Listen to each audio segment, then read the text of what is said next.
Bapak dan Ibu ingat, pernah nggak nenek kita naruh duit di dompet, dipegang-pegang? Nggak pernah. Taruhnya di mana? Di tete, betul? Nah, bisa nggak mulai hari ini Ibu, duitnya mau selembar, mau 2 lembar, coba ditempelin di nenek, biar nyaman. Walaupun sisanya ada di tas, tapi mesti ada 1 aja di nenek. Dibalik BH dibalik, coba dan duit. Biar nanti dia manggil teman-temannya, ayo masuk ke sarang nenek aku.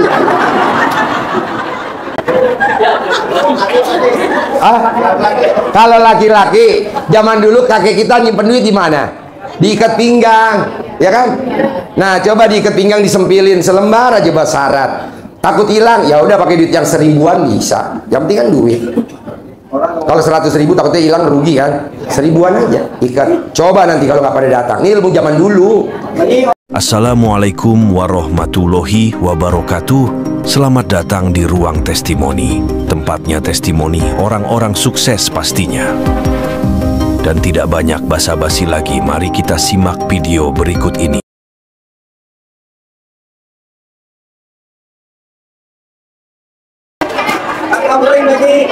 Kantong kering gimana itu? Kantong kering, ya mana kering tak gue isi, mana kering. Pak, kalau menyangkut duit, angkanya miliaran, Bapak mesti praktekin tetap ilmu pamungkas RDAY. Apa tuh? Bangun jam 00, senyum, mandi pagi, tahajud, paksain baca Quran 12 juz. Tapi kalau Ibu pengen angkanya dari yang kecil sampai yang gede, pasti sedekah subuh nggak boleh bolong, pasti Jumat barokah nggak boleh bolong, pasti salat badiah qobliyah nggak boleh bolong. Nah, saya baru ingat kemarin malam Jumat, ada nggak yang datang malam Jumat? Oh, nggak ada. Ada? Saya. Ada. Oke. Kemarin malam Jumat itu ada sekitar 92 orang. Dia telepon, hajatnya terkabul. Waktu itu saya bikin sayembara. Siapa yang berani sedekah ekstrim kalau hajatnya ekstrim? Tapi kalau hajatnya nggak ekstrim, jangan lakukan. Saya nggak tahu hajatnya ekstrimnya apa. Apa besok rumahnya mau dilelang hari Senin? Apa Senin dia besok harus bayar hutang? Saya nggak tahu. Pokoknya kalau punya hajat ekstrim, Bapak dan Ibu, coba malam ini lakukan yang namanya sedekah ekstrim. Apa tuh sedekah ekstrim? Sedekah seisi dompet, sedekah seisi kantong. Nanti pulangnya gimana? Kalau Bapak dan Ibu masih ada ATM, kan nanti lewat ada ATM. Sekarang yang Bapak Ibu bawa berapa nih? 6.000. Sedekain semua 6.000. Yang disedekain berapa nih? 80.000. Sedekain semua 80.000. Hah? Nanti aku pulangnya gimana Pak Haji? Aku duitnya tinggal 6.000. Rumah aku di Pokerto. Jadi dia sedekain 6.000, pulangnya minta ongkos. Ongkos ke Purwokerto 200.000. Ya nggak apa-apa juga. Yang penting kan harus terkabul. Karena kan ekstrim. Pak Haji, kalau rumah aku di Merak gimana? Nanti saya titipin truk tronton. Pokoknya ini gini. Ada gak Bapak dan Ibu yang di ruangan ini lagi punya hajat ekstrim? Saya nggak tahu. Nah, coba berani gak sedekah seisi dompet? Atau sedekah seisi kantong? Atau kalau Ibu duitnya ada di BH, sedekah seisi BH? Ya kan ada ibu-ibu duitnya di BH. Nah, ya. Kedua, Bapak dan Ibu ingat, pernah nggak nenek kita naruh duit di dompet, dipegang-pegang? Nggak pernah. Taruhnya di mana? Di tete, betul? Nah, bisa nggak mulai hari ini Ibu, duitnya mau selembar, mau 2 lembar, coba ditempelin di nenek, biar nyaman. Walaupun sisanya ada di tas, tapi mesti ada 1 aja di nenek. Dibalik BH dibalik, coba dan duit. Biar nanti dia manggil teman-temannya, ayo masuk ke sarang nenek aku.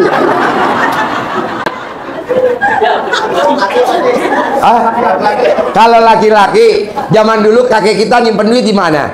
Diikat pinggang, ya kan? Nah, coba diikat pinggang, disempilin selembar aja buat syarat. Takut hilang, ya udah pakai duit yang 1000-an bisa. Yang penting kan duit.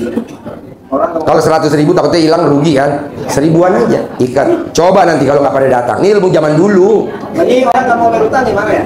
Orang nggak mau bayar utang, maunya kamu biar dia bayar. Gampang Pak.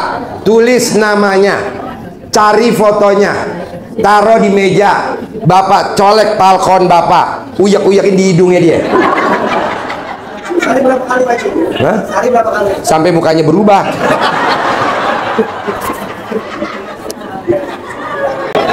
Ya, Pak. Kurang kencang. Kan kita suruh bangun jam 00 Pak. Nah, kita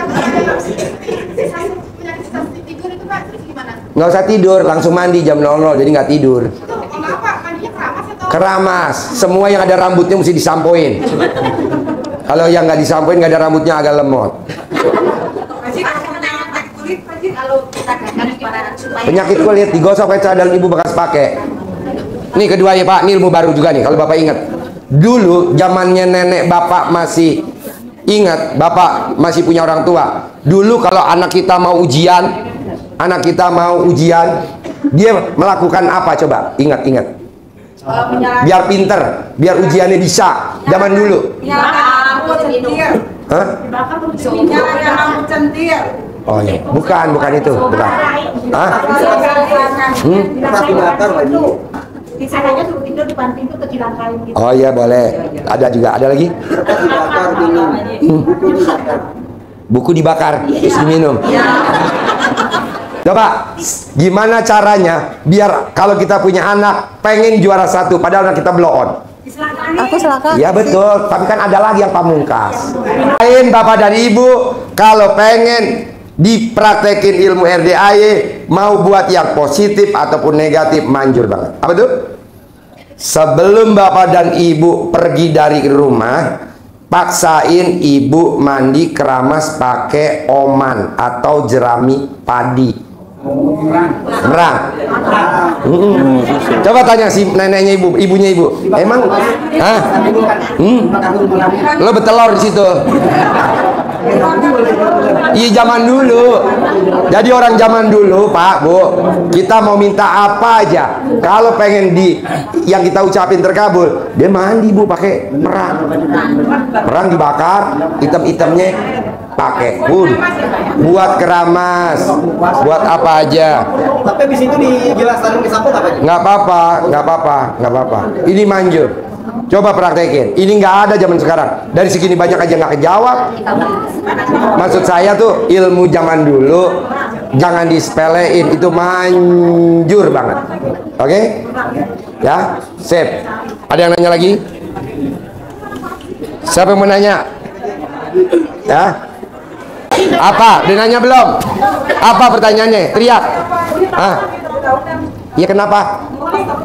Itu digosok pakai celana dalam kamu dulu, seluruh badan ujung kepala ujung kaki. Sini kamu telanjang, gua ajarin cara gosok. Lo telanjang dulu, buka bajunya, ntar gua ajarin. Ya, ada yang nanya? Apa? Penyakit bipolar Pak Haji. Bipolar tuh kayak Indonesianya apa tuh? Emosi. Hah? Emosi. Yang sakit kayak gitu siapa? Nah, bisa gak kalau tidur pakai celana dalamnya ditaruh di kepala? Umurnya berapa? Selama 45 hari, nanti sembuh, dia nggak akan marah-marah. Nanti kalau dia sembuh kayak blow on. Daripada marah-marah. Ya Bas. Ya, udah. Kalau perempuan kalau lagi pergi tapi nggak pulang, itu fotonya ditaruh di sini apa ya? Kalau laki-laki istrinya pergi nggak pulang supaya bisa ingat. Kalau istrinya kabur supaya dia pulang, gampang. Cari celana dalamnya istri yang masih ada di rumah, dipakai sama suaminya, makanya dibalik. Gak ada. Lo mesti ngelacak dulu pakai herder. Gampang lah. Lo beli celana dalamnya, fotonya bisa. Iya, taruh di alat kelamin bisa. Itu manjur kok. Atau fotonya taruh di meja, colek alat kelamin kamu, lo towel. Ya. Pokoknya pesan saya gini Pak. Coba Bapak dan Ibu kalau lagi punya hajat ekstrim, saya nggak hafal hajatnya apa aja. Coba hari ini, malam ini kita praktekin sedekah ekstrim. Sedekah seisi dompet. Belum pernah kan seumur hidup? Nah, coba lakuin. Karena kemarin tamu kita malam Jumat praktekin itu. Saya nggak tahu hajatnya apa. Sebut. Pak Haji, bisa nggak saya tukar tambah suami? Bisa. Kalau memang ya, apa aja. Biar kontrakan laku. Biar rukonya laku. Ya. Kedua, pokoknya Bapak dan Ibu, karena ini malam sakral, Sabtu malam Minggu barokah, paksain jangan pulang, paksain bisa ikut ijab kabul di sini. Sayang udah jauh-jauh. Nah, nanti kalau bapak dan ibu punya hajat ekstrim yang tadi saya ajari, oke? Nah, nanti kita mulai tahajud jam 1. Bisa gak Pak Haji? Aku ikut tahajud? Boleh. Bisa gak aku nggak tahajud Pak Haji? Ya boleh. Yang penting ijab kabul harus ikut, ya. Yang agamanya non muslim kan nggak tahajud, tapi harus masuk, harus terkabul. Emang ada contohnya Pak Haji? Pak Hengki kan Kristen Katolik yang ngasih saya mobil Land Cruiser, tuh terkabul. Anaknya di Australia sekarang. Oke, sip. Ada lagi? Bentar. Pertanyaan apa? Biar rumah kita bisa beli sama tempat usaha kita nggak dijual gitu Pak Haji. Tempat usahanya rumah kebeli berarti pakai duit gak tuh? Berarti kan yang lu kejar duit kan? Berarti lu mesti praktekin bangun jam 00, senyum, mandi pagi, tahajud, baca Qur'annya 12 juz. Nanti gimmick-gimmicknya, fotonya kamu colek, kamu pegang. Jadi milik. Nanti jadi milik. Ke Allahnya bangun jam 00, senyum, mandi pagi, tahajud, baca Qur'an, gimmick-gimmicknya yang tadi dipadu. Bisa? Foto rumahnya, jadi rumahnya mbak foto. Ini mau jadi milik, colek alat kelamin mbaknya, terus mbaknya sambil ngomong, rumah, mau kan lu jadi milik gue? Ngapain ikut jadi pemilik lama? Enaknya ikut gue.